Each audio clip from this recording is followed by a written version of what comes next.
Hola, buenas tardes.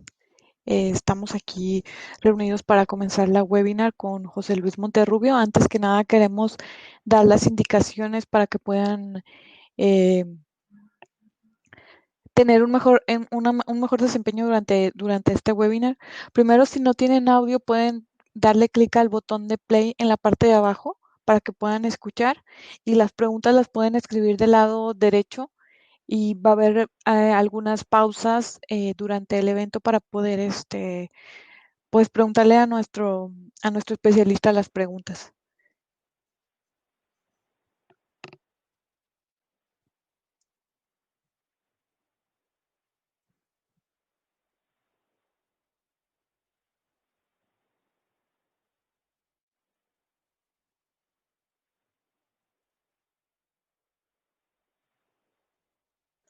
Bueno, vamos a comenzar esta plática.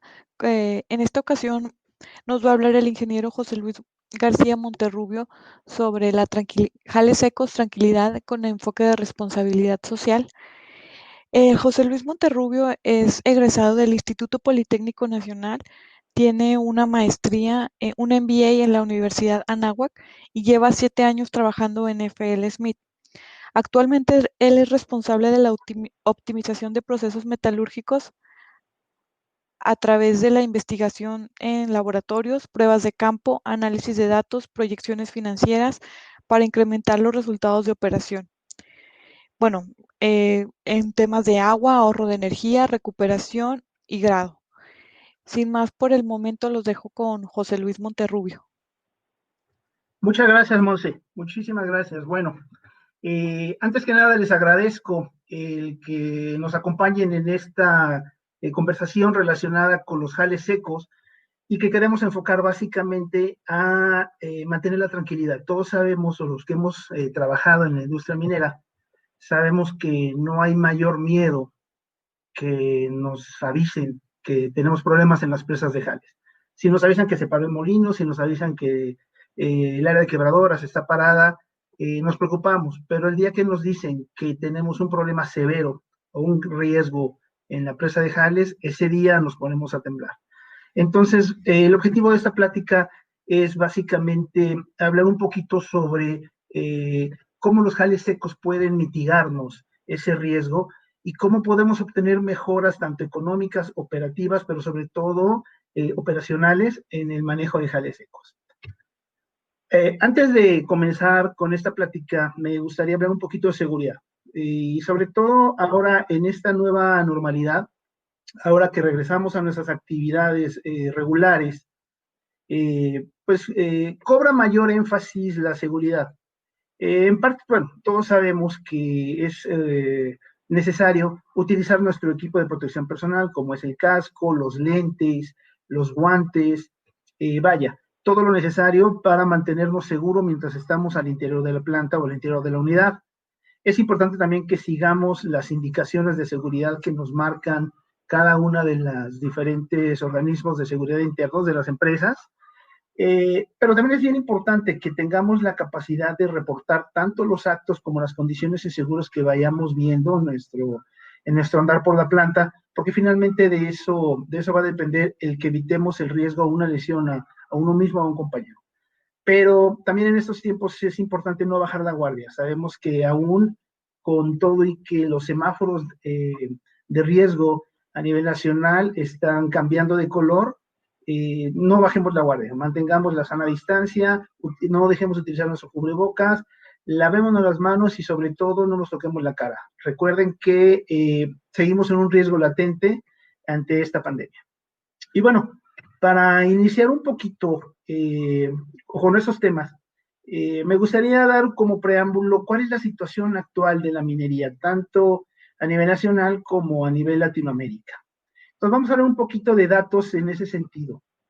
Eh, poca gente está enterada de lo que es la minería en realidad, salvo los que estamos metidos en el mundo minero o en el ámbito de la minería, sabemos lo que representa esta industria.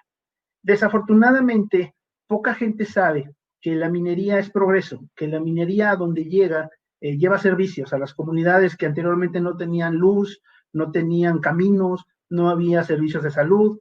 cuando una compañía minera se establece en una región de este tipo, todos esos servicios y todo ese progreso y toda esa riqueza se derrama sobre la comunidad.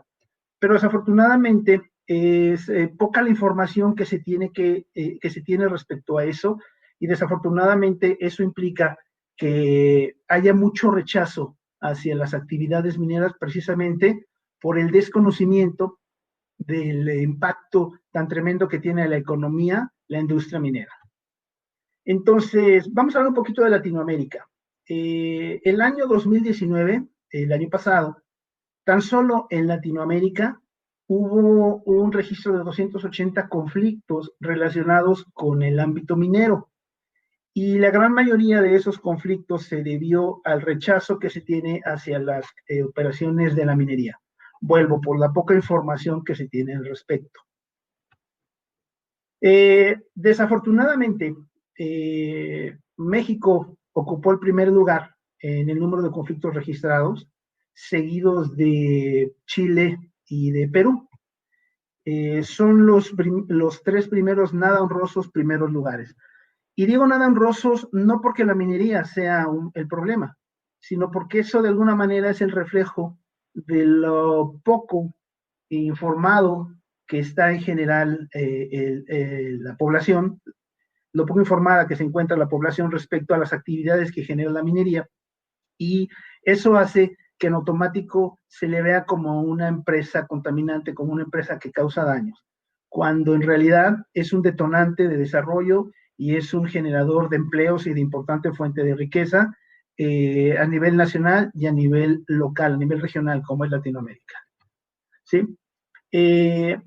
Del total de los conflictos que se han presentado en Latinoamérica, el 80% corresponde únicamente a 6 países. Ustedes pueden ver en la gráfica cómo son precisamente los países que tienen, digamos, una mayor tradición minera en la región. Y es lógico que al haber mayor inversión en ese sector, al haber mayores proyectos en desarrollo, los conflictos se puedan generar con mayor número. Es por eso que es importante que como parte de este sector minero nos demos también a la tarea de hablar de las buenas noticias, de lo que la minería genera, ¿sí? Porque desafortunadamente nos vamos a dar cuenta que las tendencias siempre son a hablar de lo malo que sucede y no de las cosas buenas que la minería trae consigo. Bien. Haciendo números todavía con respecto a estas datos, resulta que el 57% de todos los conflictos que se dieron en el ámbito minero en Latinoamérica tienen que ver con el derecho al agua, o tienen que ver con el rechazo de las comunidades, con la creencia de que la minería va a contaminar, de que la minería se va a acabar el agua, y por lo tanto ellos van a comenzar a sufrir escasez. Entonces, de ahí cobra mayor importancia el hecho de que tengamos la capacidad de hacerle saber a las comunidades como empresas mineras que existen acciones con las que se puede mitigar el consumo del agua, con las que se puede mitigar el impacto ambiental que tiene las operaciones mineras. Y como yo les comentaba, desafortunadamente mucho de este problema tiene que ver con la información que se genera respecto a lo que es el sector minero. Y quiero mostrar rápidamente estas gráficas. Son, como ustedes saben, a través de Google se puede buscar cuáles son las tendencias de información con respecto a determinados temas. Entonces, me permití poner tanto cuáles son los números de búsquedas en el tema de minería que existe en los 3 países principales como conflictos, como es México, Perú y Chile. Y como pueden darse cuenta ustedes en las gráficas, realmente la gente poco se informa, poco busca información sobre qué es la minería, en qué consiste, qué beneficios puede traer. Y también me hice un pequeño ejercicio en YouTube para ver cuál era la relación que había entre la mala información, llamémoslo así, y la buena información referente a la minería.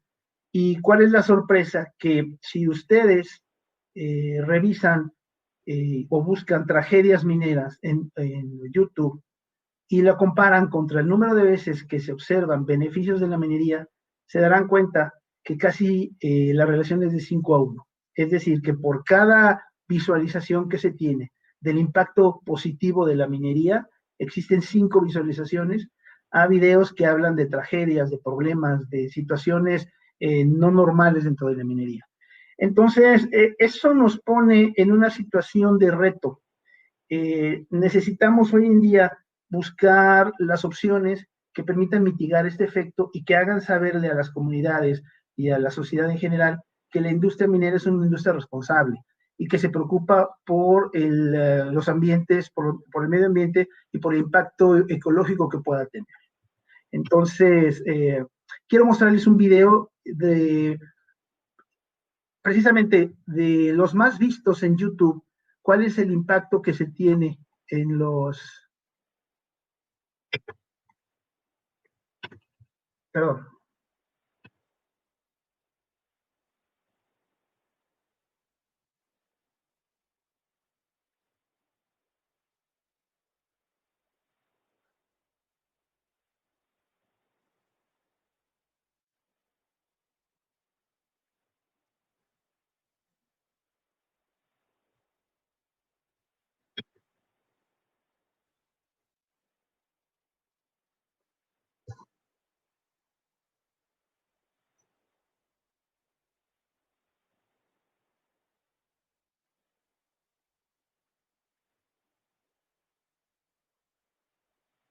Este video es uno de los más vistos en YouTube.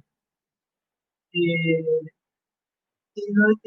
lo que se expone en él es el daño que la minería causa a una comunidad y cómo las noticias pueden influir o cómo la situación puede influir para dar eh,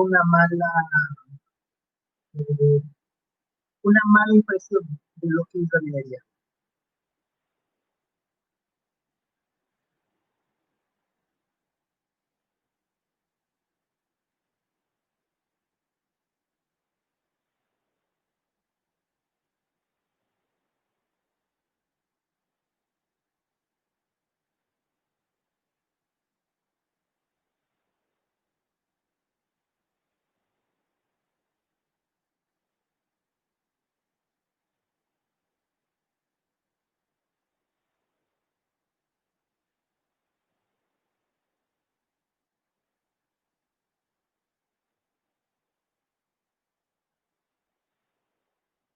Tenemos que considerar también que el concepto de responsabilidad social corporativa es algo relativamente nuevo, relativamente reciente.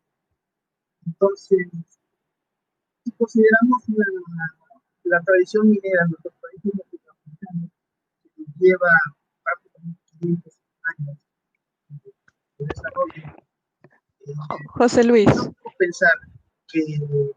José Luis, disculpa que te interrumpa, pero es que no se escucha el audio cuando tienes el video corriendo. Entonces, cuando termine el audio, si quieres, comentas lo que estabas diciendo. Correcto, correcto, correcto.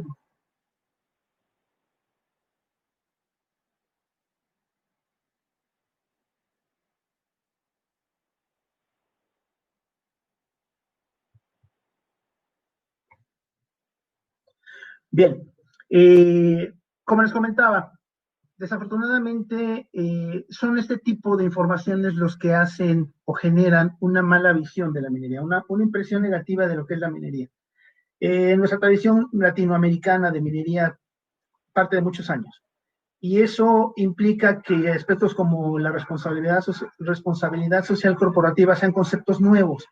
Entonces, hoy en día sabemos que todas las operaciones mineras trabajan de la mano con las autoridades para que el impacto ambiental sea menor. Pero operaciones de años anteriores, de tiempo atrás, no se tenía esa mentalidad. Entonces, desafortunadamente, todos esos antecedentes hacen que cuando un nuevo proyecto minero se quiere llevar a cabo, haya ese rechazo de las comunidades en general. Bien, continuamos entonces. Ahora vamos a hablar un poquito de presas de Jales. y sobre todo los riesgos implícitos en el tipo de construcción que se tiene. Mira, José Luis, aquí tenemos una pregunta. Sí, Monse, con gusto. ¿Qué porcentaje de la economía es la minería de Latinoamérica y con referencia al mundo? Ah, correcto, mira, qué buena pregunta. Bien. La minería es una actividad importante en la economía de todos los países. Sin embargo, depende obviamente de la región en donde el impacto puede ser mayor o menor. A nivel mundial, la minería representa el 0,46% del PIB, del Producto Interno Bruto, de toda la economía mundial. Si ya lo regionalizamos, si ya lo traemos a Latinoamérica, eh, en la región Latinoamérica, el 1,9 del Producto Interno Bruto lo genera la minería. Las actividades mineras, las operaciones de extracción de minerales representan, es importante contribución al Producto Interno Bruto de la región. Y en el caso concreto de México, estamos hablando que la minería representa el 2,4% del Producto Interno Bruto a nivel nacional. Entonces, de ahí la importancia que como industria continúe con una operación sin tantos problemas y sin tantos conflictos. Uh-huh. La siguiente pregunta es, ¿cuáles son los precios del agua que mencionaste que usa la minería? Ok, bueno. En el caso de la minería, hay varias formas de operar respecto al agua.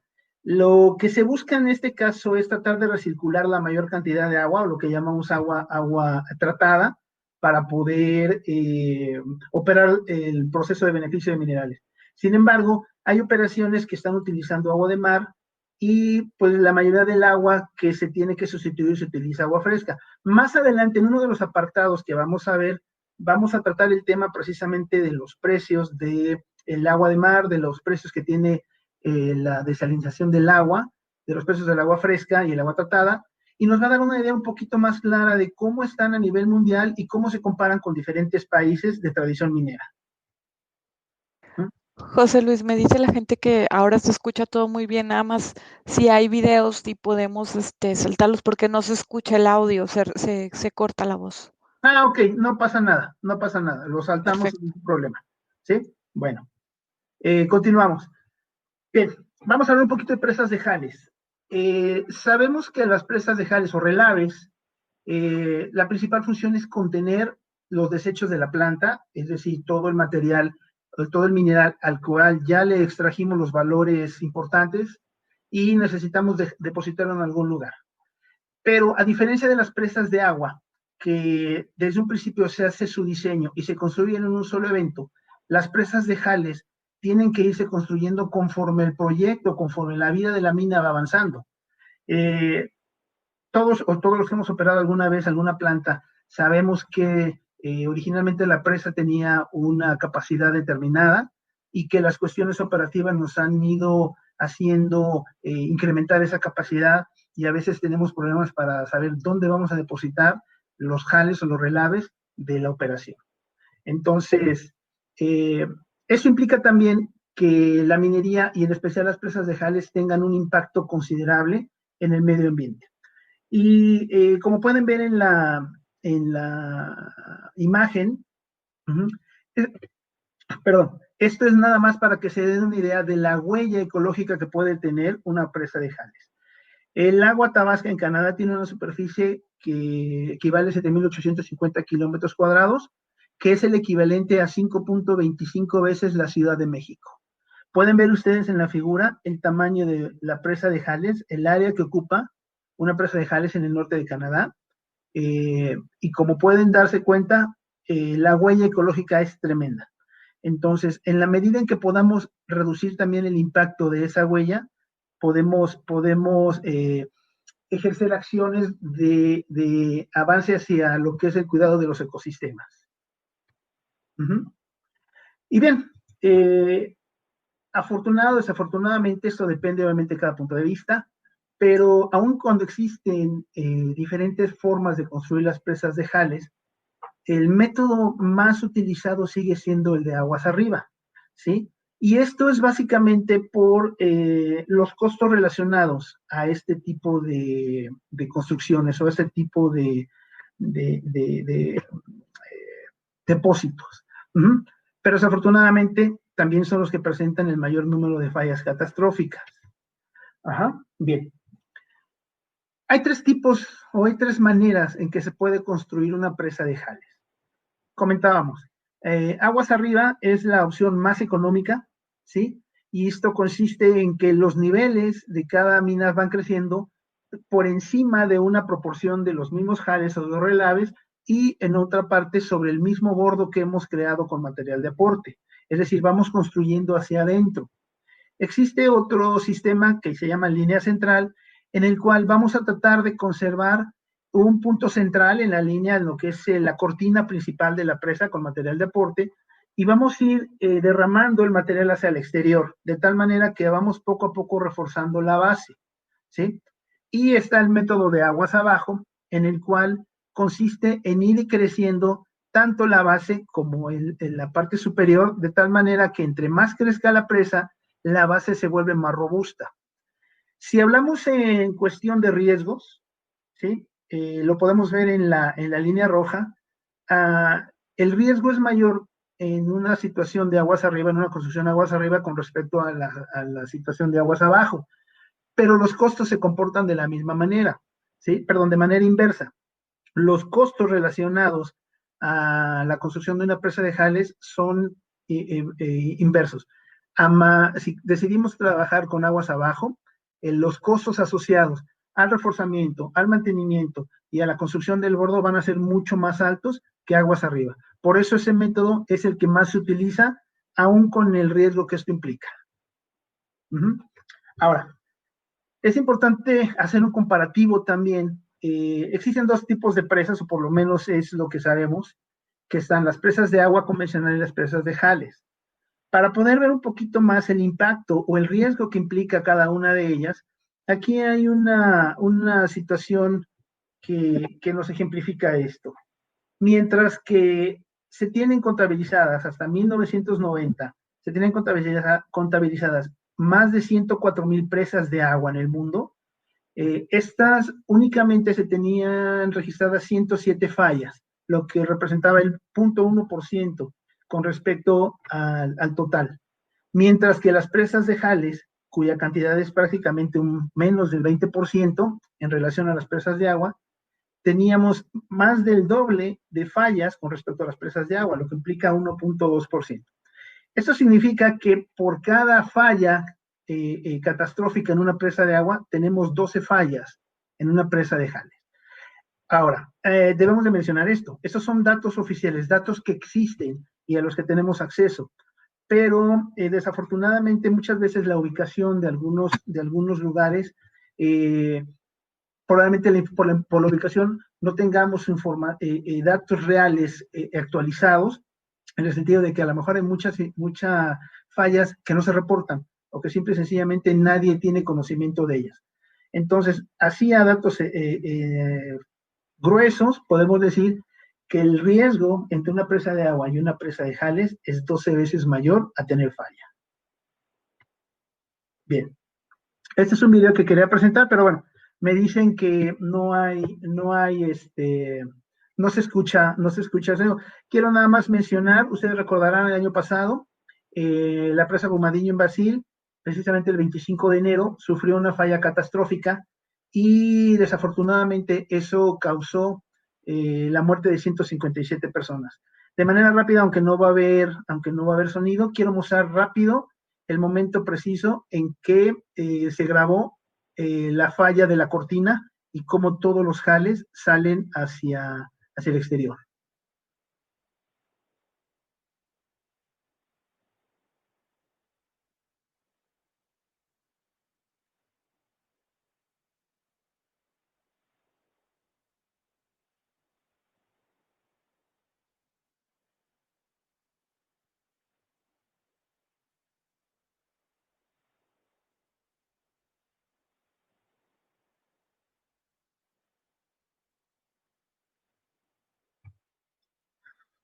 Bueno, creo que las imágenes que vimos hablan por sí solas, ¿no?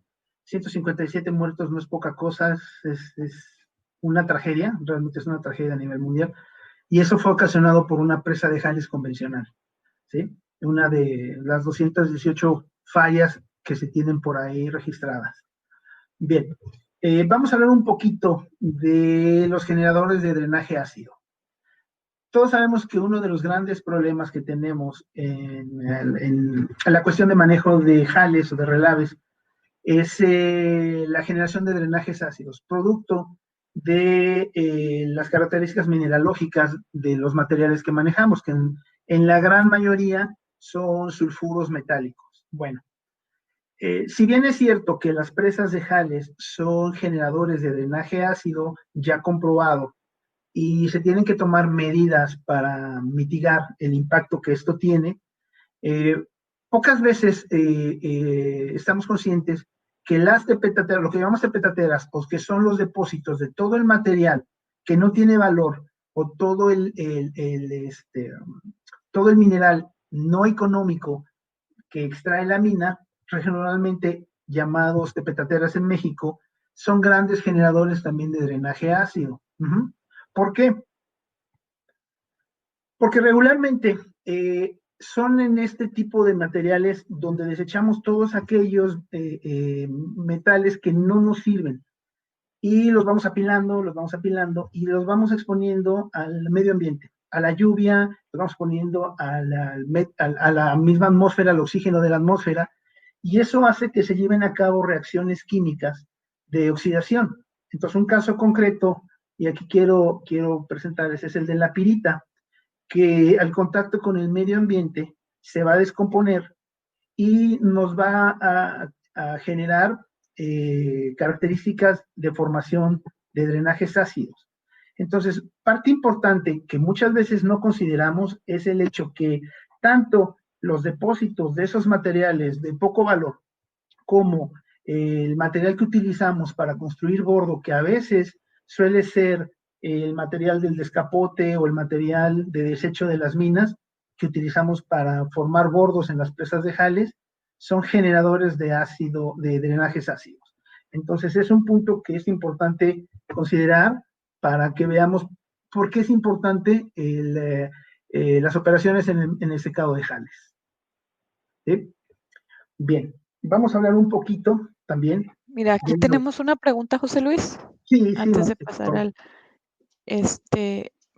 ¿puedes eh, combinar los tipos de métodos de presa? Eh, es una buena pregunta. Bien, si es posible combinarla, el único problema va a ser hasta dónde está dispuesta la empresa a invertir en el sentido de poder utilizar el material adecuado para la construcción y para el reforzamiento de ese tipo de bordos. Vamos a poner un ejemplo. Si tenemos una presa que originalmente iniciamos como una presa aguas arriba, es probable que si las condiciones topográficas nos lo permiten, pudiéramos entonces tratar de cambiar el diseño y hacerlo aguas abajo, es decir, reforzar las bases y empezar a crecer hacia afuera, pero eso implicaría una gran cantidad de materiales. Desafortunadamente, y a lo mejor coinciden conmigo los participantes en este webinar, desafortunadamente uno de los precios mayores en las operaciones mineras son los costos de acarreo. El acarreo a veces resulta muy caro y sobre todo cuando las distancias son largas. La mayoría de las presas de jales no se ubican muy cerca de la planta y eso implica que el mover materiales, ya sea de algún banco adecuado que esté cerca de la presa, o bien mover el mismo tepetate producto del descapote y de la relación mineral que tengan dentro y que puedan utilizar como aporte para la presa, eso quizás sea el problema mayor a enfrentar. El ver si la relación costo-beneficio es rentable para la compañía. Por eso es bien importante que a veces desde el diseño se parta de algo que sepamos que nos va a brindar la tranquilidad de no tener un riesgo futuro.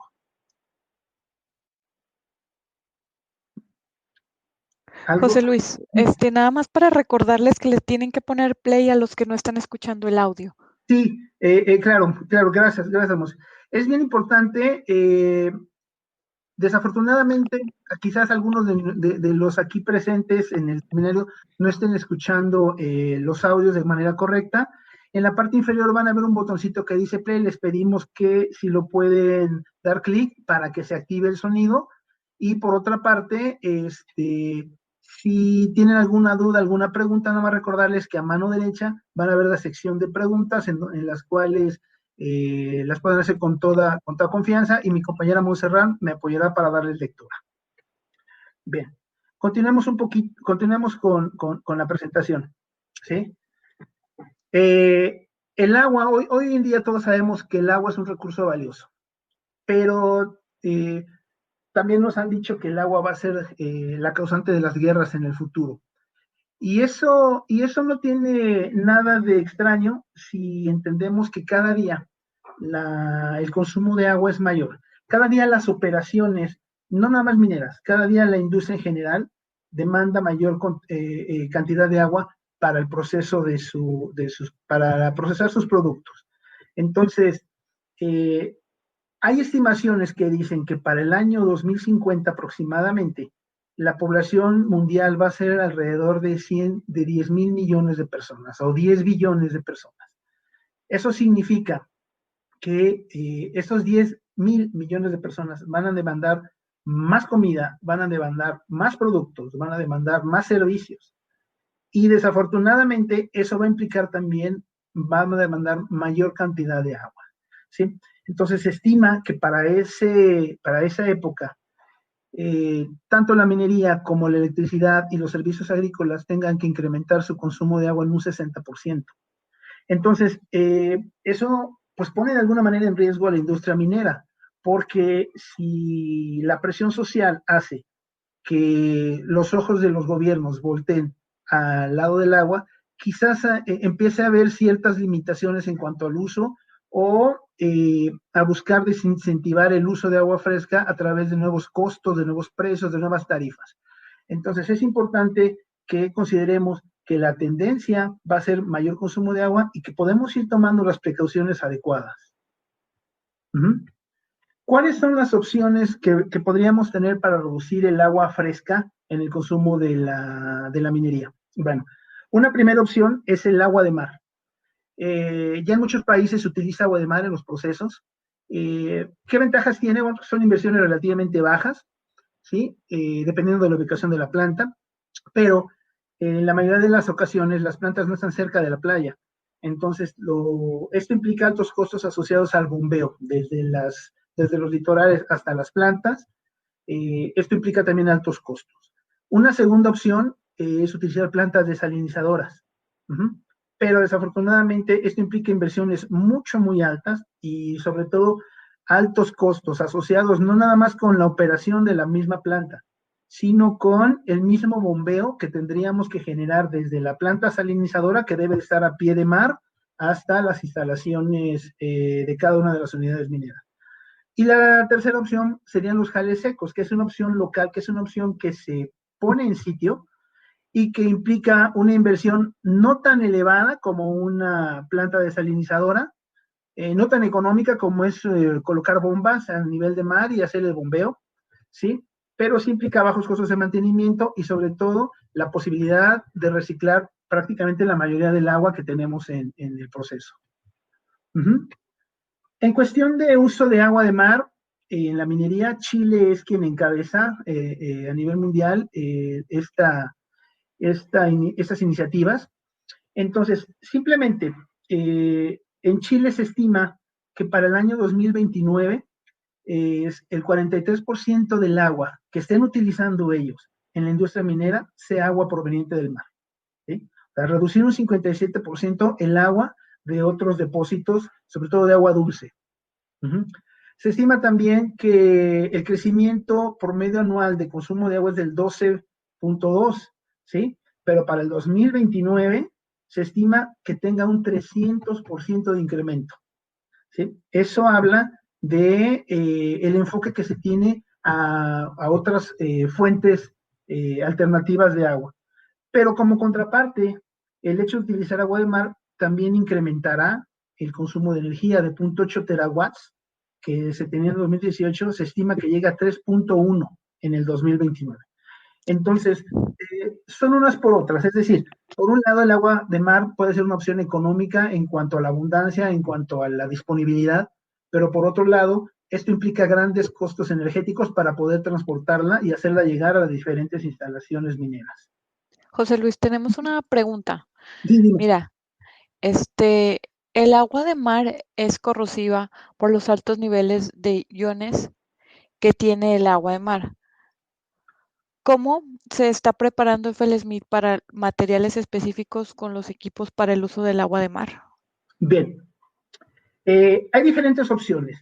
Una de la misión de FL Smith, si ustedes lo pueden ver lo pueden ver en esa portada, es cero emisiones al medio ambiente, cero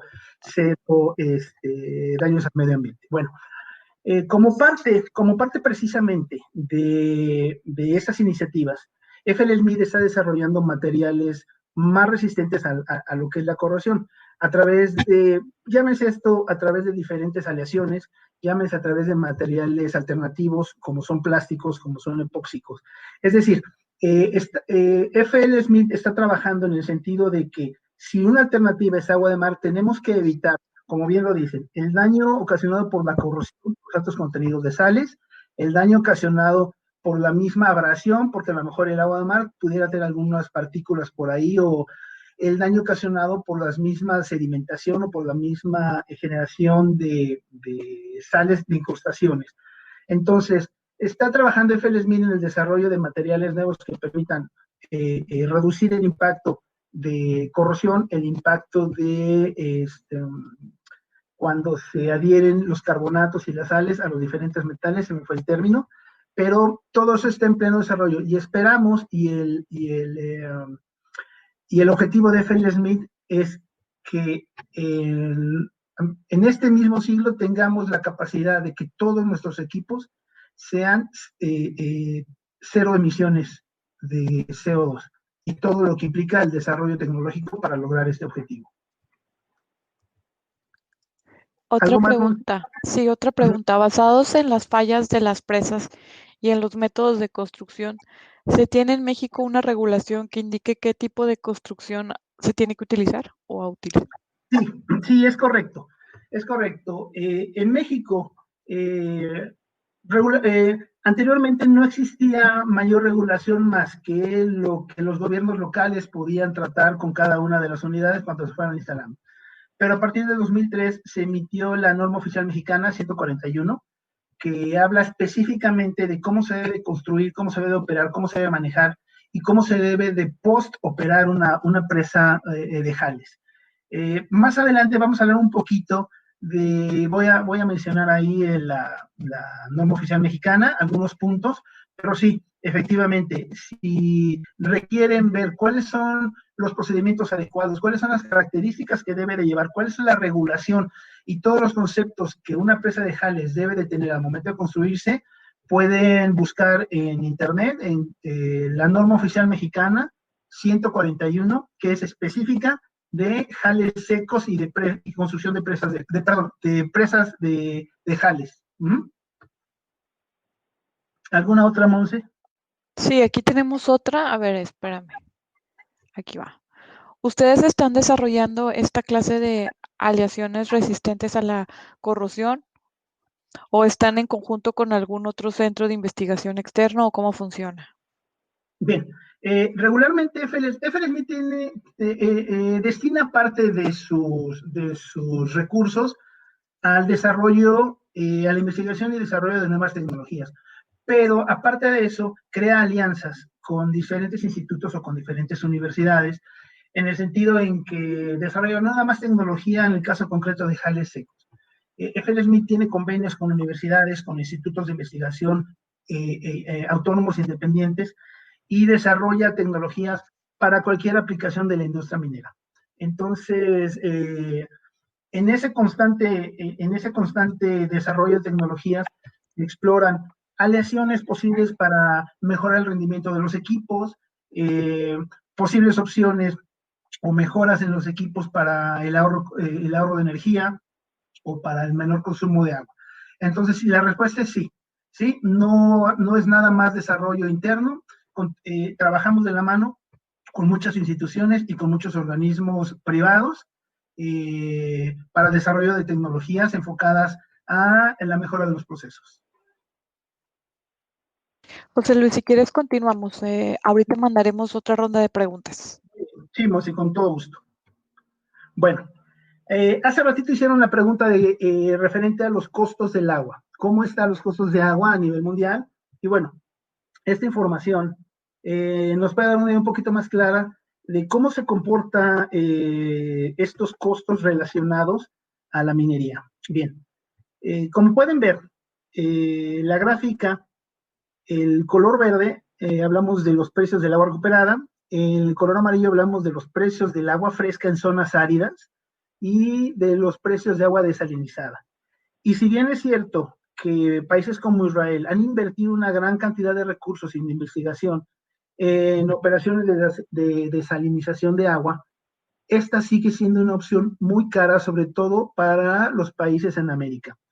Quien podríamos decir que lleva el liderazgo en ese sentido es Estados Unidos. Sin embargo, si ustedes se fijan, aún así los precios por metro cúbico siguen siendo prácticamente 4.5 veces el precio que tiene el agua recuperada.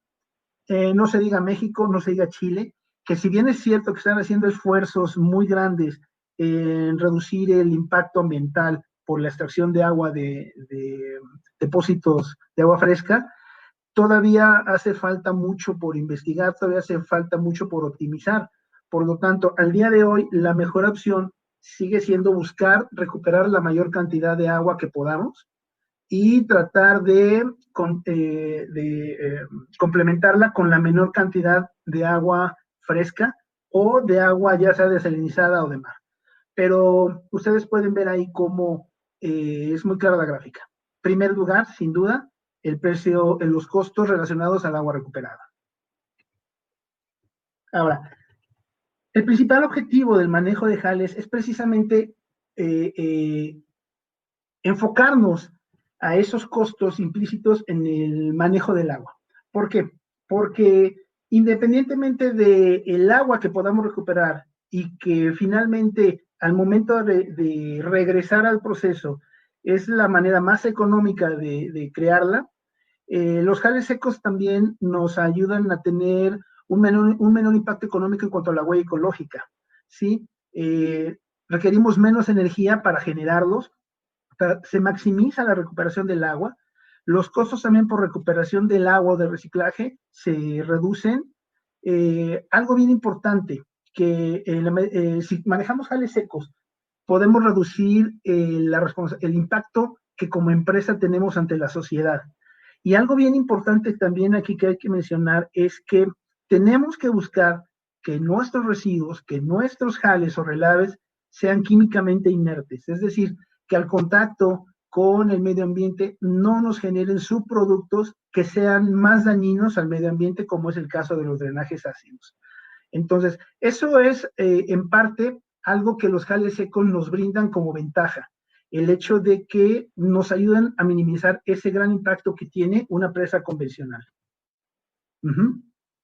Bien, vamos a hablar un poquito de un concepto que se llama EcoTails. Bueno, mencionando un poquito lo que hablábamos hace rato del desarrollo de FLSmith con respecto a nuevas tecnologías, ese es el objetivo, ese es el objetivo que se ha planteado FLSmith, es navegar hacia cero emisiones en minería y cemento.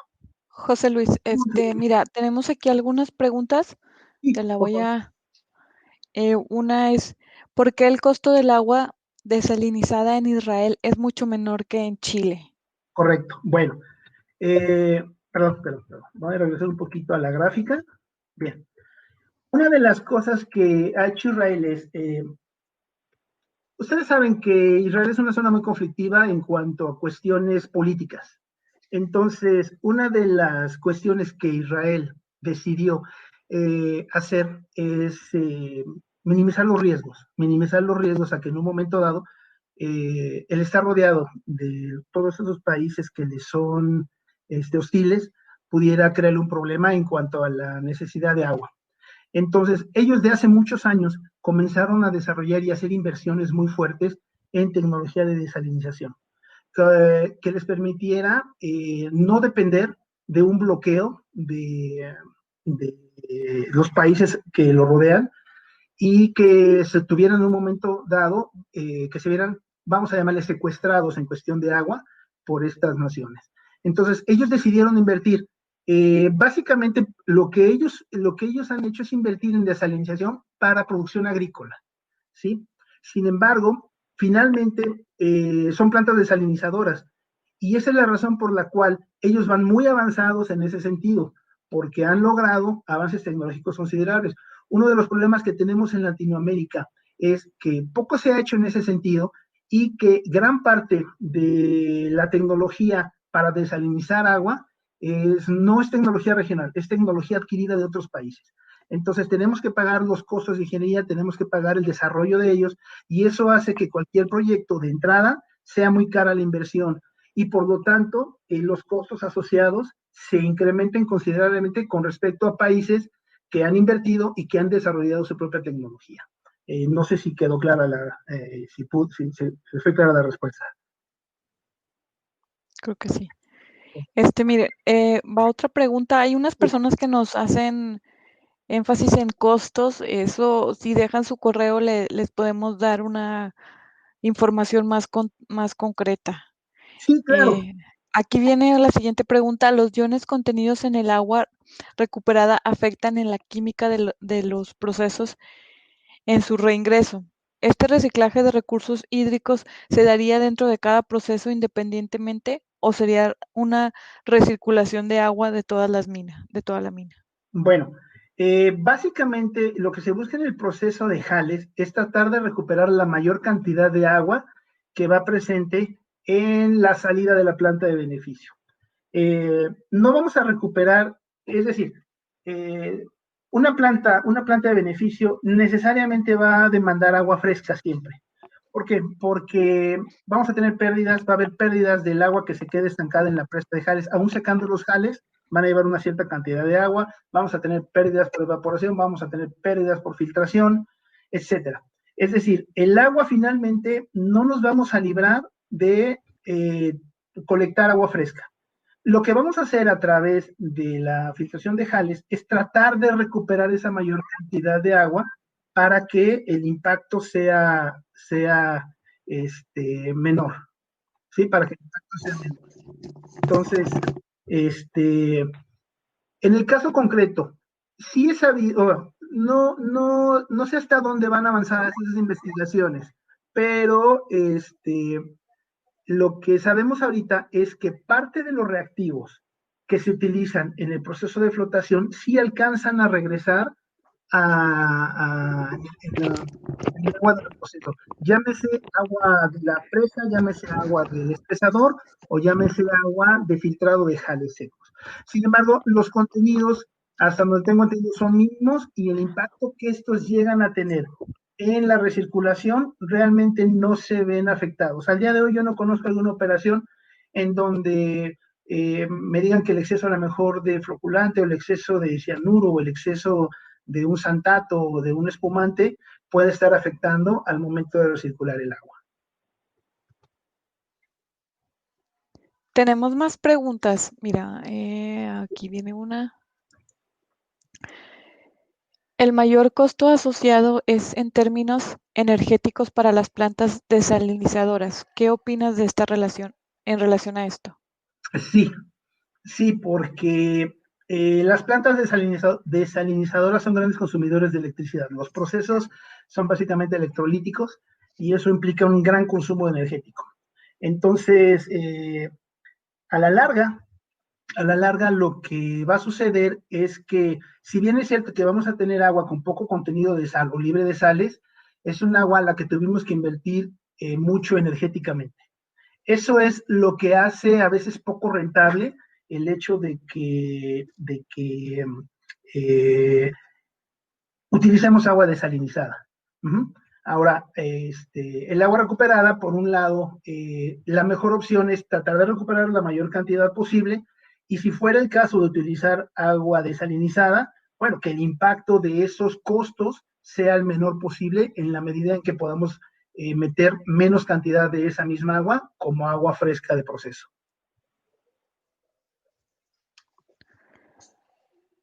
¿Algo más? Bueno, sí, tenemos otra. Ahí te va. FL Smith tienen equipos para formar las presas de jales llamadas ICAT. ¿Pueden platicar de ellos y por qué no se promueven? Ah, ok, perfecto. Sí, sí, sí, claro que sí.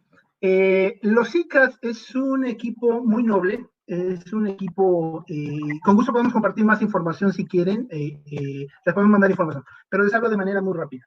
Los ICAS son unos equipos, vamos a llamarlos muy nobles, porque permiten a través de procesos de sedimentación utilizar la caída del mineral dentro del lecho líquido y generar una floculación prácticamente natural. La ventaja que tienen los ICATs es que son equipos libres de mantenimiento, son equipos a los cuales se pueden obtener altas densidades en los bajoflujos, es decir, podemos obtener altos porcentajes de sólidos en las descargas, y eso nos permite también recuperar una mayor cantidad de agua. Recordemos que entre más alto sea nuestro porcentaje de sólidos en la descarga de un espesador, significa que más agua estamos recuperando en el sobreflujo.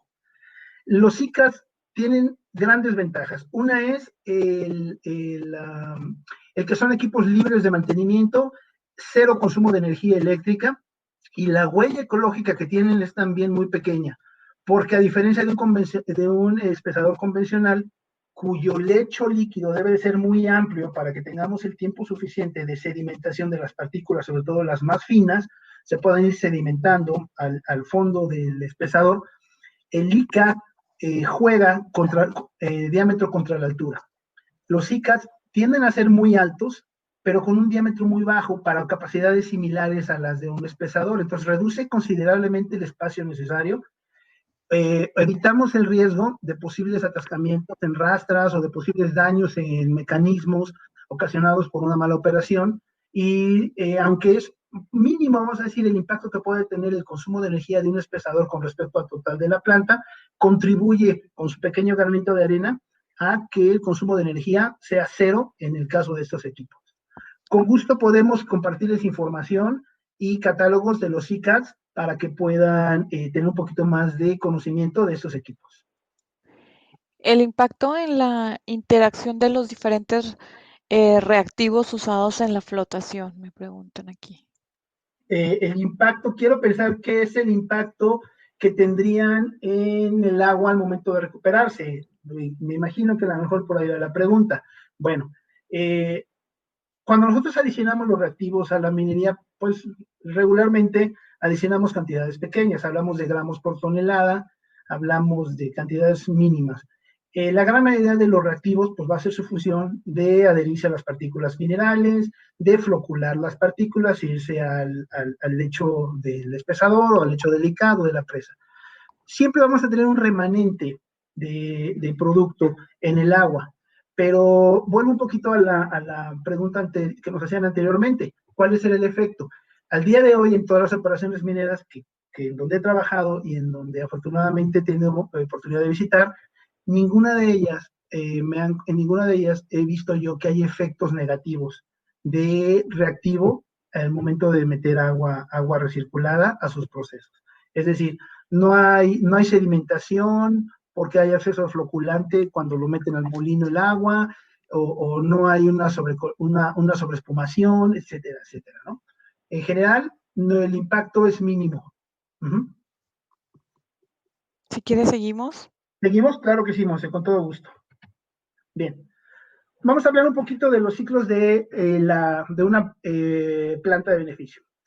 Vamos a ver de manera muy rápida cómo un proyecto parte desde la expansión, pasando por exploración, evaluación, desarrollo, producción, pero todos esos primeros cinco etapas es inversión. Vamos a decir, hasta el desarrollo es inversión.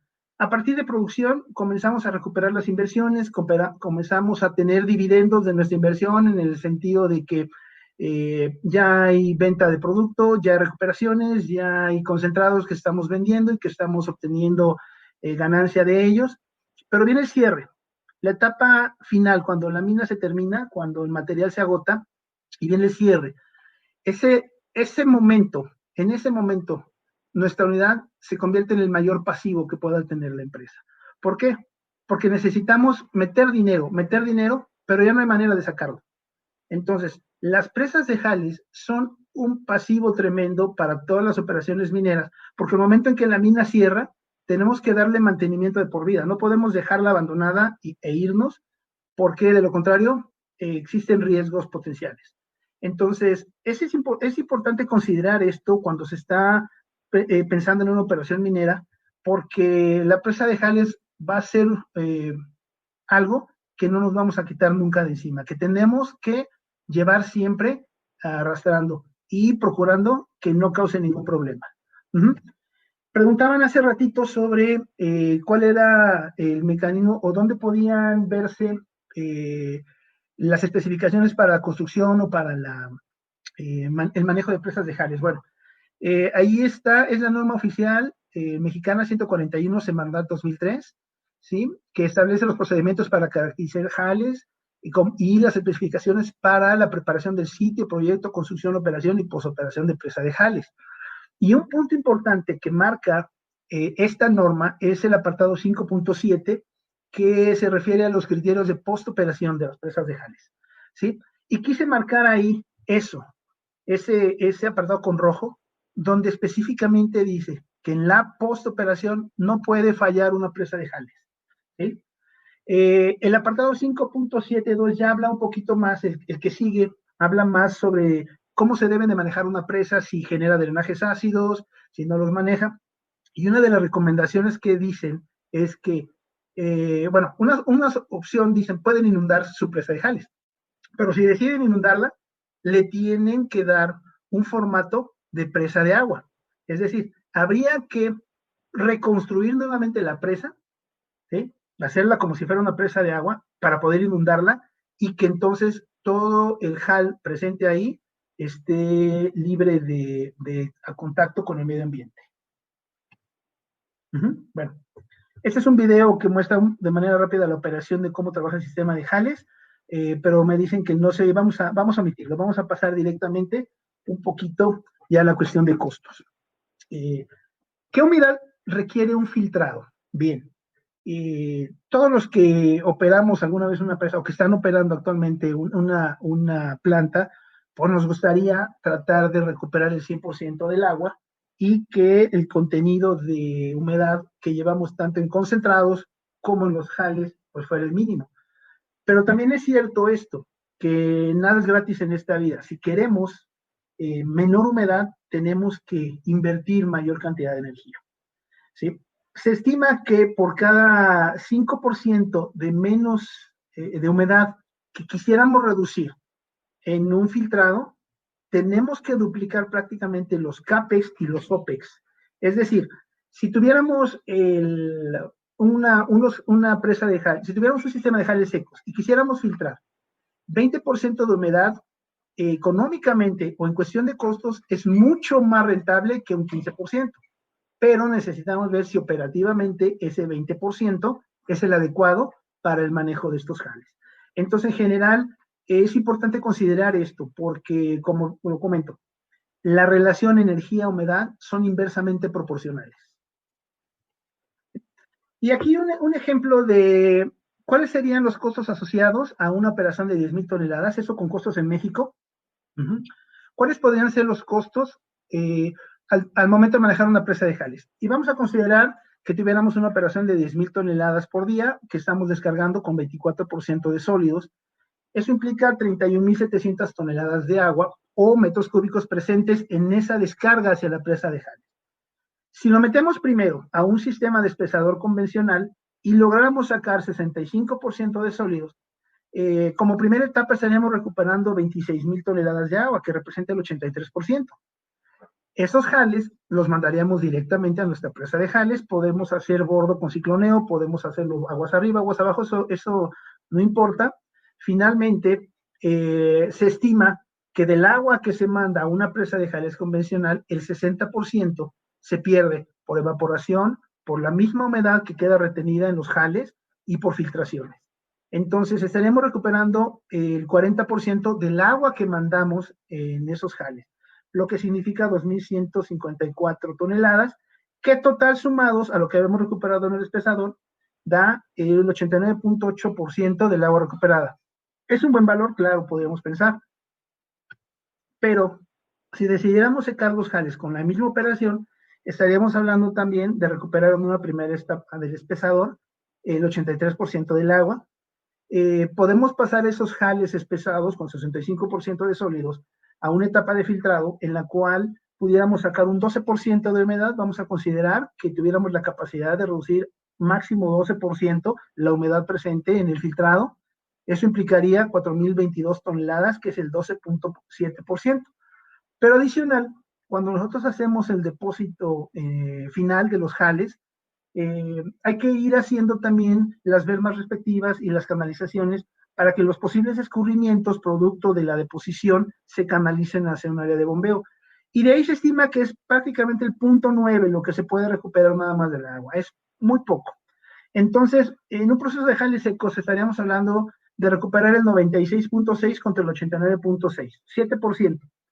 Y lo primero que podríamos pensar es que a lo mejor el 7% no amerita hacer una inversión de equipos o una inversión para recuperar agua. Bueno, si hablamos de costos, en el caso del agua recuperada por jales secos, estaríamos recuperando por día, en el caso de esta operación de 10.000 toneladas diarias, 30.600 metros cúbicos versus el agua recuperada en una presa convencional que serán 28.469.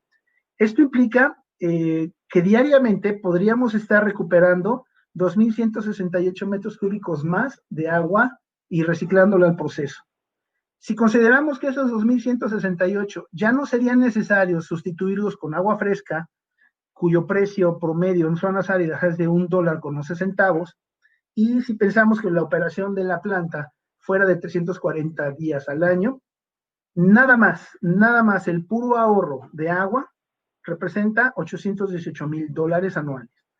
Ahora, a esto habría que sumar los ahorros que tendríamos por el manejo de materiales para construcción de bordos, por el manejo de energía eléctrica, del bombeo del agua de la presa de Jales, por el manejo por la mano de obra relacionada tanto a los que operan la planta como las personas que se encargan del monitoreo, de los análisis y todo lo relacionado a los jales secos. Entonces, como pueden ver de entrada, no es poco atractivo el hecho de considerar los jales secos como una opción para recuperar agua, aún que la diferencia en cuanto a porcentajes de recuperación pudiera sonar muy baja. Este es otro ejemplo. Eso fue una planta en Estados Unidos y hizo una proyección a 20 años de cómo se comportarían los costos relacionados a un proceso convencional contra un proceso de jales secos. De entrada, tenemos un ahorro en gastos de capital de 212 millones, que sería la inversión inicial, ¿sí? Es decir, una presa de jales convencional, con la construcción durante los 20 años costaría $1.212 millones versus un estimado de 1.000 millones de la inversión en todo el equipo relacionado a jales secos. Los gastos de operación relacionados a la presa de jales por transporte, por manejo de material, por energía eléctrica, por todo eso, implicaría 64.2 millones contra 42.2. Y finalmente, ese ahorro de 234 millones de dólares en esos 20 años tendrían un valor presente neto o equivalente a 410 millones de dólares actuales. Entonces, yo creo que es un buen ahorro lo que podríamos pensar que se puede tener por el simple hecho de implementar un sistema de jales secos. Vamos a pasar al tema de comezclado. ¿Alguna duda? Tenemos aquí alguna pregunta, déjame la leo. ¿En qué proporción aumenta el costo de operación pasando de jales bombeados en pulpa a un sistema de filtración de jales? Correcto. Me regreso aquí. Si sacamos la relación de los costos de operación en esta descripción que vimos, Estamos hablando que en un proceso convencional o una operación convencional de jales, empresa normal, los costos durante 20 años serían de 64.2 millones de dólares. En el proceso de jales secos estaríamos hablando de 42.2, es decir, 22 millones de dólares, menos de dólares, que con respecto a los 64.2 estamos hablando alrededor de un 35% probablemente. Eso para este ejemplo, ¿no? Habría que considerar, cada operación es diferente, cada operación tiene costos diferentes, pues, por las distancias que tienen que manejar desde su planta hasta las presas de jales, por la disponibilidad de agua que tienen, por la cantidad de recurso humano que tienen involucrado en la operación de la presa de jales. Pero en este ejemplo que tenemos aquí, el impacto en la reducción de los OPEX o de los costos operativos, estaremos hablando de alrededor del 30 al 35%. Tenemos otra pregunta, José Luis. ¿Qué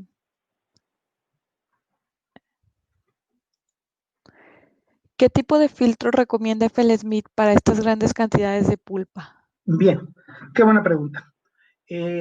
Como saben ustedes, existen muchos tipos de filtros. Existen filtros de tambor, existen filtros de placas, existen filtros verticales, filtros horizontales. En el caso de los jales secos, lo más recomendable son los filtros prensa, ya sean verticales o horizontales. Y las razones son básicamente por las presiones que podemos manejar al momento de la operación. Vamos a hablar con un poquito de datos. Si quisiéramos manejar, por ejemplo, un filtro de tambor, el filtro de tambor trabaja por vacío. La gran limitante que tenemos con este tipo de mecanismos es que hagamos lo que hagamos, no vamos a lograr más allá de una atmósfera de vacío.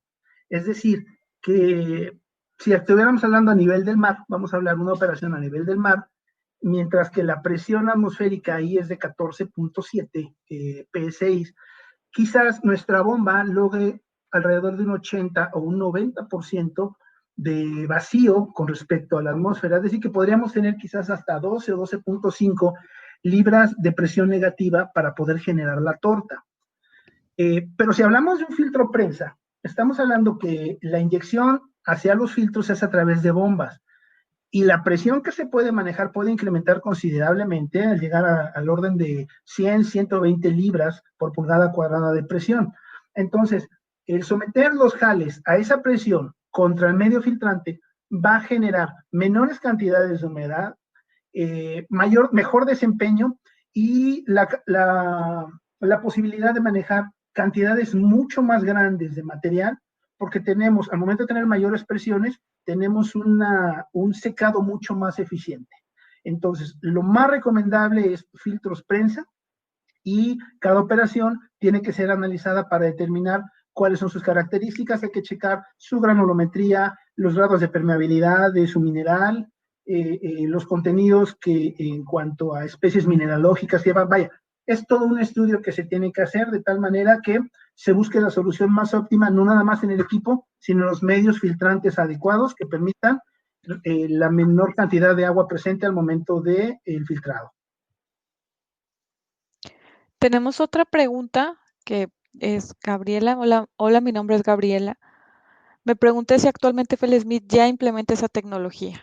Sí, es correcto, ya tenemos aplicaciones trabajando. Si me permiten, al último, yo sé que no se va a escuchar, pero me gustaría, es un pequeño video de 2 minutitos donde les quiero mostrar una operación ya en México, cómo está operando y cómo los jales, la humedad que se ve físicamente en el video, cómo pueden ustedes ver la calidad de los jales una vez que se concluye el proceso de filtrado. Pero sí ya tenemos operaciones trabajando.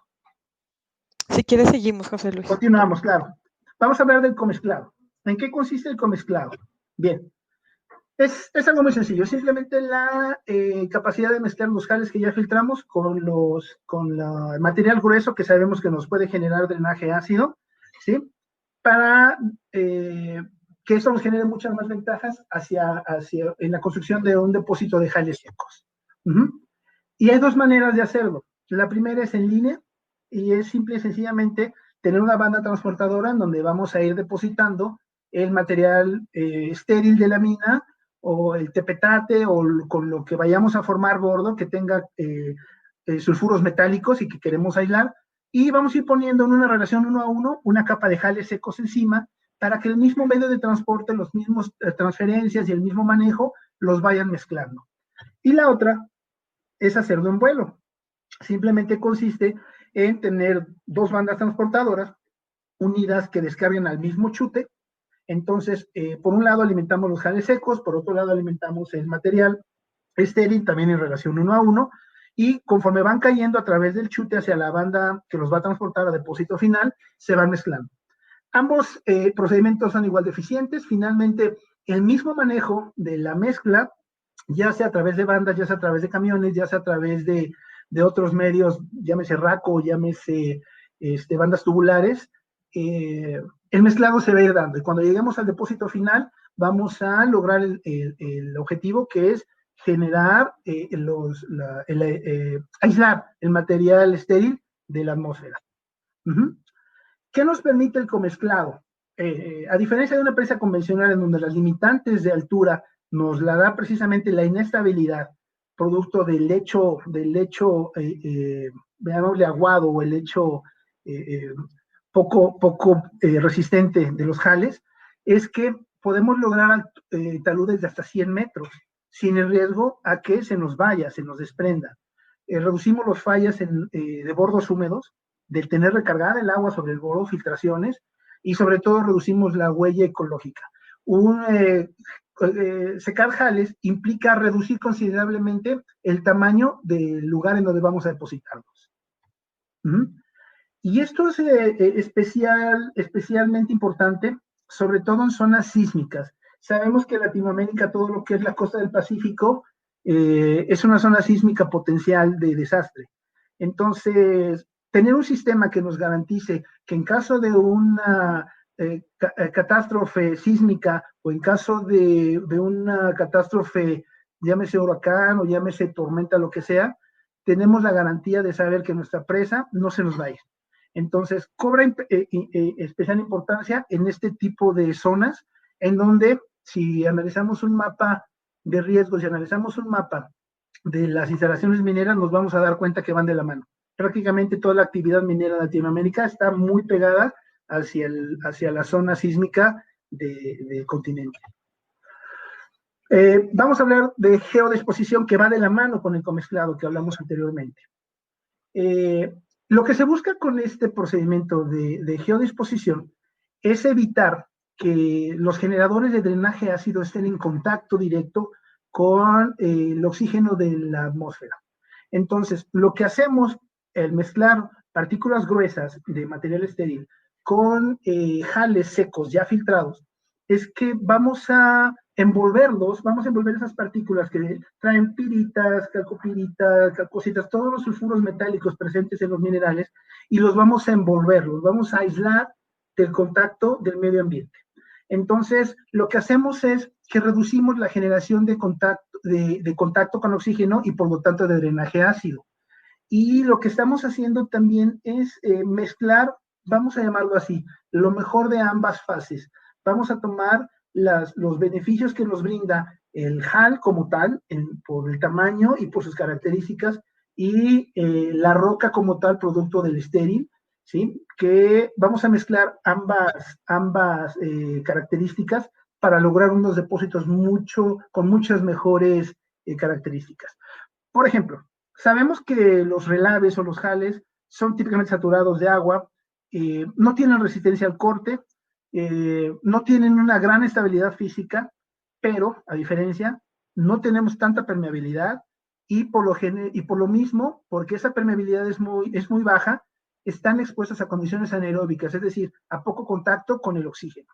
Pero por otro lado, el estéril o el tepetate, sabemos que no tenemos problemas porque tenga exceso de humedad, ¿sí? Sabemos que tiene una muy buena resistencia al corte, es decir, a desplazarse, que tiene gran estabilidad, pero tiene muy alta permeabilidad. El agua, el oxígeno se cuela por entre los intersticios de las diferentes rocas, y por lo tanto los expone al oxígeno y a condiciones aeróbicas.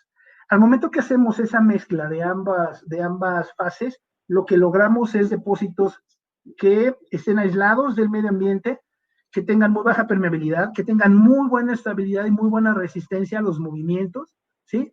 Y que prácticamente los dejemos insaturados de agua. Entonces, vamos a mezclar lo mejor de ambas eh, eh, características para lograr un depósito mucho más estable y mucho más seguro. Y en ese sentido es donde podemos nosotros, como FL Smith, apoyar tremendamente para la creación de los sistemas de jales secos. Precisamente, esta imagen es única. Hablábamos hace rato de los beneficios y ventajas que tiene los sistemas ICAT. Bueno, como pueden ver, los ICAT apuestan al diámetro y a la altura. Diámetro reducido, gran altura, y eso nos permite manejar los mismos caudales de pulpa o de material que manejaría un espesador convencional, pero con las ventajas que mencionamos hace rato. ¿Sí? Otra posibilidad, volviendo un poquito a la plática de hace rato, es qué tipo de filtro sería el adecuado. Definitivamente, los filtros más recomendados para la generación de jales secos son los filtros prensa. Por lo que hablábamos hace rato, por las características mecánicas y por las características metalúrgicas que nos puede dar al final del proceso. Otra de las ventajas de los jales secos es que vamos a reducir los costos de bombeo, podemos manejarlos a través de bandas transportadoras. Inclusive si lo que queremos evitar es, por ejemplo, los puntos de transferencia en donde pudiéramos tener derrames y contaminación, FLSmith tiene la tecnología adecuada para hacer la transportación en un solo paso independientemente de la topografía del terreno, a través de bandas tubulares, de bandas transportadoras que envuelven el material totalmente como si fuera un tubo y se lo van a llevar hasta el depósito final, evitando cualquier posibilidad de derrame. O si la economía de la planta demanda algo más económico, puede ser sencillamente un sistema de bandas transportadoras convencionales de rodillos. Y para grandes proyectos y para donde necesitamos hacer grandes deposiciones, se puede también contar con todos los sistemas de apilamiento o de reclamo, lo que son los sistemas RACO, que son depositadores móviles que trabajan sobre orugas y que podemos ir moviendo a lo largo del depósito para ir creando capas estables, capas uniformes. Podemos ir segmentando inclusive los mismos depósitos. A lo mejor necesitamos poner en un lugar jales con unas características y en otro lugar jales con otra, y ese sistema nos da esa movilidad y esa flexibilidad. Tenemos casos de éxito, sí. Uno concreto es en Australia, Canadá. Ustedes pueden ver ahí los equipos cómo están haciendo la deposición de los jales, y otro es en Chile, en Mantos de Oro. Ambas operaciones ya tienen muchos años trabajando con buenos resultados. Eso es en cuanto vamos a llamar casos fuera de México. Ahora, me gustaría mostrarles, esta es una operación en México. Sé que no se va a oír el video y tampoco creo que me van a poder escuchar mientras está corriendo el video, pero me gustaría que vean todo el proceso que se está llevando a cabo y cómo salen a final de cuentas el material filtrado.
Bien, eso es un proceso real en México.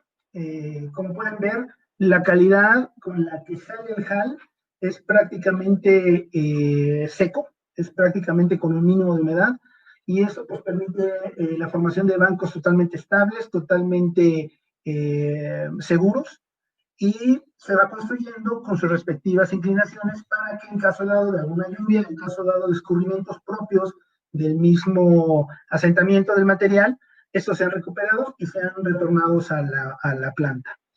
Entonces, concluyendo un poquito, ya estamos por concluir, pero me gustaría mencionar los beneficios que tiene el manejar sistemas de jales secos con respecto a una presa convencional. Primero, la zona de deposición, es decir, donde vamos a depositar los jales finalmente, al final del evento pueden ser recubiertos con tierra vegetal y con vegetación nativa, y nos podemos ir tranquilos sabiendo que no va a ocurrir nada posterior a que la operación de la planta cierre. Vamos a tener una menor huella ecológica, dado que vamos a reducir considerablemente el espacio necesario, porque podemos apilar más alto. Vamos a eliminar los costos asociados al mantenimiento y a la construcción de los bordos. Y sobre todo, como les comentaba, al pasivo que se queda de mantener de por vida una presa para que no cause daños. Nos permite también tener una recuperación más eficiente de agua, y sobre todo vamos a reducir las pérdidas por evaporación ocasionadas en las presas de jales. Vamos a eliminar también los riesgos, eso es bien importante, los riesgos de una falla catastrófica por rotura ya sea de los diques o de los bordos propios de la presa. Y sobre todo, podemos reducir los costos operativos a una presa convencional. Entonces, creo que manejar jales secos representa ventajas mucho más allá de lo que a veces podríamos imaginar. Pero independientemente de las ventajas que nos pueda representar en la cuestión de costos y cuestión operativa, está también qué ventaja nos puede dar ante las comunidades, ante la sociedad. Y comentábamos al principio de la presentación que la minería ha sido satanizada todo el tiempo ha sido atacada como una empresa que llega, se lleva los recursos y deja un desastre. Y yo creo que ahora estamos a muy buen tiempo y tenemos las condiciones para cambiar y revertir esa situación. Entonces, quiero cerrar mi presentación con esta frase que me parece muy adecuada para el tema y sobre todo que habla mucho de lo que como empresa podemos contribuir a las comunidades, le podemos contribuir a la sociedad. ¿Sí? Entonces, no me resta más que agradecerles su presencia, no me resta más que darles las gracias por el hecho de que nos hayan acompañado, y si existen preguntas, con mucho gusto me doy la tarea de responderlas. Sí, mira, José Luis, aquí te voy a pasar algunas preguntas que tenemos. Mm, ¿Algún caso de éxito en el uso de comezclado para backfill en el interior de las minas? Bueno, hasta el momento lo que nosotros lo que tenemos como conocimiento, el comezclado se ha hecho básicamente para el exterior para minas de gran volumen, como es el caso de Australia, como es el caso de la Coipa, y en el caso de México no se está haciendo comezclado. Ahora, el comezclado puede ser una muy buena opción para sustituir el relleno hidráulico. ¿Sí? Como saben, en muchas de las minas los jales se utilizan para hacer relleno hidráulico, pero el comezclado puede darles muchas ventajas, en el sentido de que, reducimos la posibilidad de generación de escurrimientos o de filtraciones. En la mina, regularmente el relleno se hace sobre los tiros o sobre los lugares en que ya no hay explotación, y se busca pues rellenar para darle un poquito más de estabilidad. Si logramos hacer esa mezcla de material estéril con JAL, podríamos reducir el impacto que tiene. Primero, el manejo del JAL, no digo líquido, pero sí con alto porcentaje de agua, toda la transportación del JAL hasta la deposición final al interior de la mina, y se puede sustituir por una mezcla mucho más estable, con una mezcla mucho menos húmeda y que represente un menor riesgo de contaminación y de filtración. Mira, tenemos otra pregunta. Uh -huh. ¿Qué, aplicabilidad tiene en regiones de alta pluviosidad? ¿Hay limitantes, precauciones? ¿Cómo funciona? A ver. Bien, muy buena pregunta. Bueno, finalmente, si la planta está instalada en una zona en donde llueve mucho, en donde hay grandes cantidades de lluvia, una presa convencional o una presa de jales secos va a estar expuesta exactamente a las mismas cantidades de agua de lluvia. Lo que sucede es que, a diferencia de una presa convencional, cuando uno construye o cuando se diseñan las presas de jales, los depósitos se tienen que hacer con la pendiente adecuada y con los derramaderos y con las canalizaciones convenientes para que toda esa agua que llega eh, pueda escurrir hacia esos depósitos y se canalice ya hacia las piletas o hacia la estación de bombeo. Eh, bueno, como la cantidad de agua va a ser finalmente la misma, lo recomendable sería que al iniciar un proyecto de jales secos, el área donde se van a depositar, al igual que se hace en las presas convencionales, se busque la manera de poner la geomembrana para evitar filtraciones y sobre esa geomembrana que sea la base para ir haciendo la deposición y las canalizaciones adecuadas. Si tenemos un exceso de lluvias, va a suceder que los jales se van a humedecer, pero recordemos esto, las características, y depende también mucho de la capacidad o de los tamaños de molienda de la planta. Pero generalmente estamos hablando de fracciones muy finas, probablemente 80% abajo de malla 150 o de malla 100, no lo sé, pero eso nos va a generar una muy baja permeabilidad. Entonces, cuando nosotros depositamos los jales y hacemos las camas respectivas con su inclinación, por más fuerte que sea la lluvia, el grado de permeabilidad va a ser menor y por lo tanto los escurrimientos pueden ser canalizados hacia las canales adecuados para recuperarlos en nuestras estaciones de bombeo. Sí, mira, tenemos más preguntas, intentaremos responder todas. Miren, les comento que la presentación, este video será enviado con los registros que se hicieron al inicio de la presentación, entonces se les enviará una copia de esto. Para lo de la presentación, si quieren la presentación, eh, vamos a tomar también ese registro y mandaremos a todos la presentación en PDF. Tenemos otra pregunta. Sí, Monse, por favor. ¿Existen problemas de partículas suspendidos en los depósitos de jales secos y cómo se controlan? Bien. Eh, Finalmente, los jales secos, al estar expuestos al medio ambiente, se van a comportar como cualquier presa de jales una vez que el agua descansa sobre la playa. Si vemos las presas de jales convencionales, el agua descansa sobre su respectiva playa, pero las zonas opuestas regularmente están secas y cuando tenemos algún viento, cuando tenemos alguna formación de corrientes de aire, cierta cantidad de partículas alcanzan a levantarse.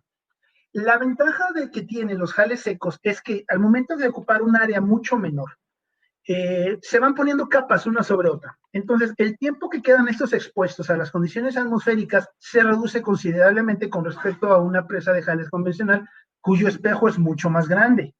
Entonces, si bien es cierto que sí vamos a tener cierta generación, probablemente en algunas áreas que el sol ya haya secado y que probablemente el viento levante cierta cantidad de partículas, lo más seguro es que en unas semanas, en pocos meses, queden cubiertas por una nueva capa de jales húmedos que van a evitar que se sigan levantando esas capas de polvo.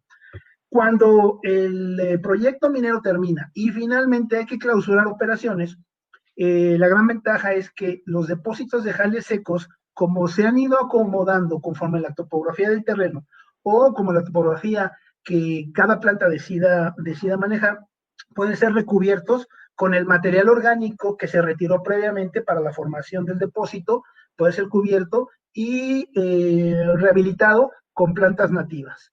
Entonces, sí existe el riesgo, pero comparado con una presa convencional, es mucho menos el impacto que tiene. Ok, gracias, José Luis. Otra pregunta. ¿Por qué se dice jales secos si en promedio tienen un 15% de humedad, como lo has mostrado? Si la operación convencional de varios años detrás en promedio es de 12 a 15%. Bien, muy buena pregunta. ¿Por qué se dice jales secos? Porque comparado contra la descarga, aún de un espesador, vamos a llamar un espesador de alta eficiencia, que nos pudiera sacar 72% de humedad, la relación de agua presente en esos jales que descargáramos sobre la presa, comparado contra un jal filtrado que lleva un 15%, hay mucha diferencia. Por eso se le llama jales secos. En realidad no es que queden secos como tal, a menos de que queden expuestos al sol y pierdan gran parte de la humedad. Pero recordemos que finalmente cuando se deposita la presa, sí se conserva ese 12% de humedad, pero del 100% del agua que se mandó a la presa de Jales, ¿sí? 60% se va a perder entre ese 12% o 12 a 15% que queda retenido en el JAL, más filtraciones, más evaporación. Entonces, lo que hacemos es que esa agua que se pudo haber filtrado y esa agua que se pudo haber evaporado, la vamos a recuperar antes y la vamos a regresar al proceso. Entonces, se le llama jales secos únicamente como tecnicismo, pero es por eso mismo. Bueno, ya estamos sobre el tiempo. Hay algunas otras preguntas que después les daremos respuesta. Muchas gracias a todos por participar. Nuevamente, toda esta video se mandará por correo electrónico y la presentación también. Así que muchas gracias. Les recordamos que mañana a las 9 de la mañana tenemos una plática, de Excel y no sé si quieres agregar más algo, José Luis. Sí, bueno, nuevamente agradecer el que se hayan conectado con nosotros y ponernos a sus órdenes. Sabemos que la gran mayoría de las plantas todavía seguimos trabajando con presas de jales convencionales, pero estamos a sus órdenes y si podemos apoyarlos en la mejora de los procesos